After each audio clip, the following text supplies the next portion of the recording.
Muito bem, estamos de volta. Vamos avançar com outro tema que temos para esta edição do Resenha Semanal. Passamos agora para a questão das aquisições no setor público. Será criado, de acordo com a promessa de Daniel Chapo, no âmbito da sua investidura como Presidente da República, o Departamento de Aquisições do Estado. Este departamento será fundamental para, portanto, a fiscalização daquilo que é adquirido pelo setor público, fiscalização e também contenção de custos. O que hoje queremos debater é sobre as adjudicações. Recentemente foi público, a adjudicação de uma empresa para a construção de unidades caninas que, no geral, em 2 lotes, poderá, portanto, custar pouco mais de 40 milhões de meticais. Mas não é o único caso. Há vários outros casos que são reclamados publicamente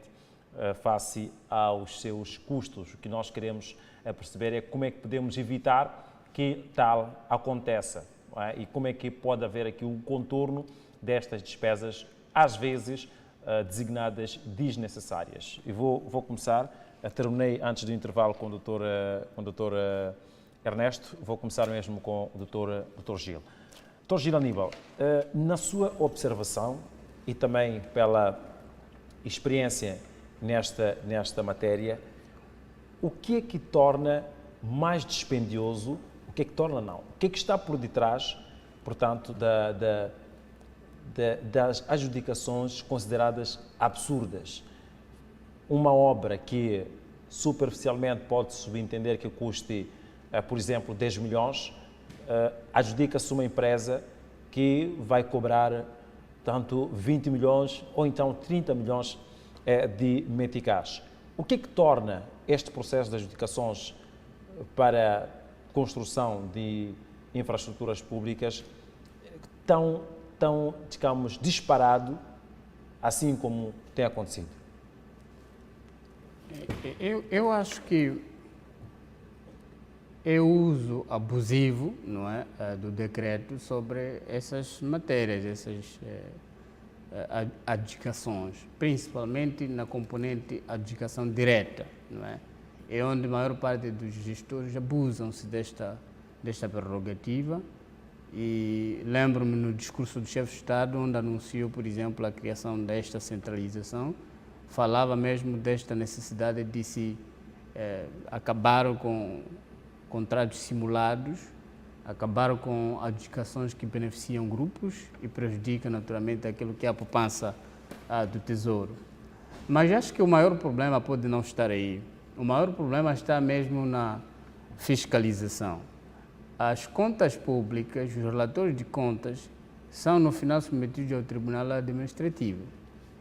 Este tribunal, apesar de que na sua componente interna contenha lá uma secção para julgar contas das entes públicas diretas ou indiretas do Estado, mas não julga contas para condenar os respectivos gestores.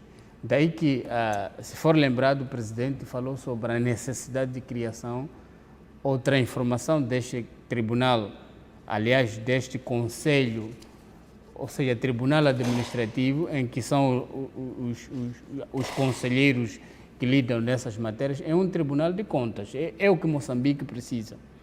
Moçambique não tem tribunal de contas.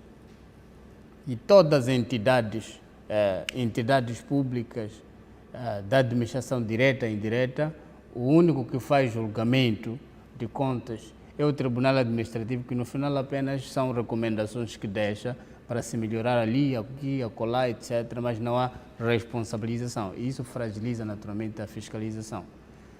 Ora, com a criação de um Tribunal de Contas, eu penso que, incluindo também o Governo Central, poderá aqui encontrar um mecanismo de ser forçado a ser tão transparente naquilo que é o funcionamento da administração e despesas públicas.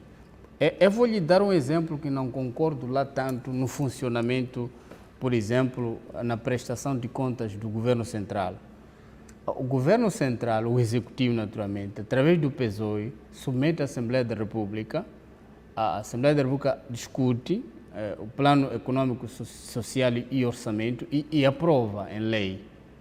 O governo é autorizado a gastar aquilo que propõe como dinheiro e outros mecanismos de busca de financiamento para o orçamento do Estado e vai executar. Depois de executar, volta ao Parlamento para prestar contas. Se virmos a composição do Parlamento, há de perceber que é um órgão legislativo, mas é político. É político porque os parlamentares são deputados de bancadas parlamentares de partidos políticos. E tendo em conta um executivo que é moçambicano, constituído por governo de Moçambique, membro da Frelimo, o presidente é da Frelimo, o presidente da República também é da Frelimo, todo o PSOE na Assembleia da República é aprovado. Então, estamos a dizer que aqui há um problema técnico muito sério que tem que ser corrigido. É como eu aprovo minhas contas, gasto as despesas e submeto a mim mesmo para eu mesmo aprovar as minhas contas. Olha, isso não procede. É por isso que temos problemas muito sérios de prestação de contas. Nenhum ministro tem medo do Parlamento, porque sabe que tudo vai ser aprovado. Mesmo um parlamentar, um deputado vai fiscalizar o ministro, ele é mandado passear, porque o ministro sabe que este deputado não tem poder. No final, vamos nos encontrar num sítio em que falamos uma linguagem vermelha. Então, o Tribunal de Contas que o Presidente da República disse e prometeu que seja criado, eu penso que vai funcionar e vai criar naturalmente uma questão de transparência das contas públicas.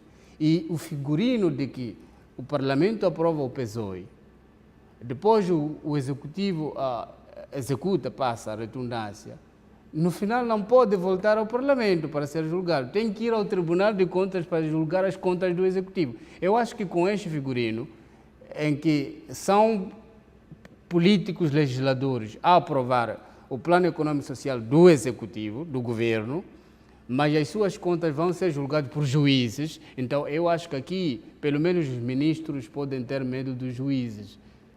Porque uma vez que não tem medo dos deputados. Uma vez que não tem medo dos deputados, porque são também políticos e eles também são políticos, eu acho que pelo menos o juiz pode ser temido, o ministro pode dizer, não, o meu setor tem que ser transparente, porque as minhas contas no final vai se compor num relatório em que o governo tem que prestar contas e julgarem as contas do Executivo.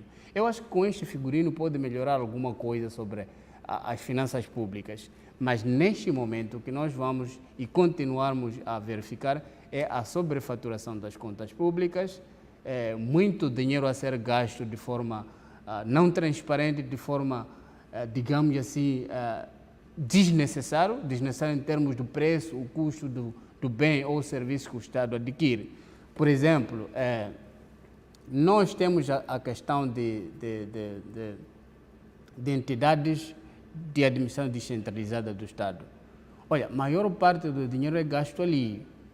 E o FMI, por exemplo, quando faz assistência técnica ao Executivo, uma das rubricas que diz ao Executivo para cortar são salários.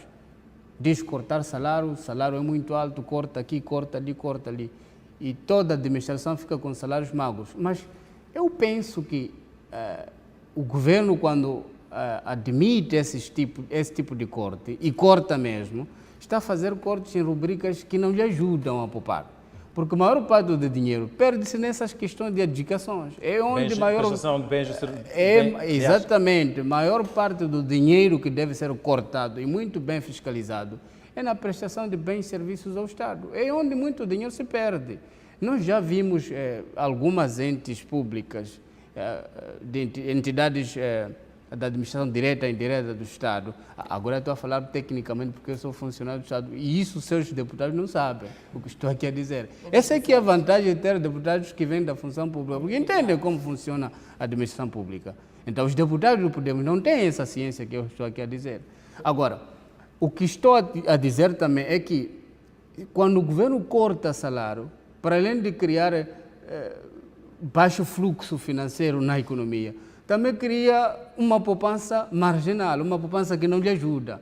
O dinheiro que tem que ser cortado, naturalmente, é ali onde há indicações diretas, etc, etc. Nós já vimos, por exemplo, construções T0 a custarem 2 milhões. Mas o T0 é o que eu posso fazer, construir com 500 meticais. Com 500 mil meticais sai T0. Mas algumas entidades aqui públicas já gastaram 2 milhões e 500 para construir T0. E ninguém faz nada, e ninguém fiscaliza. Então, eu acho que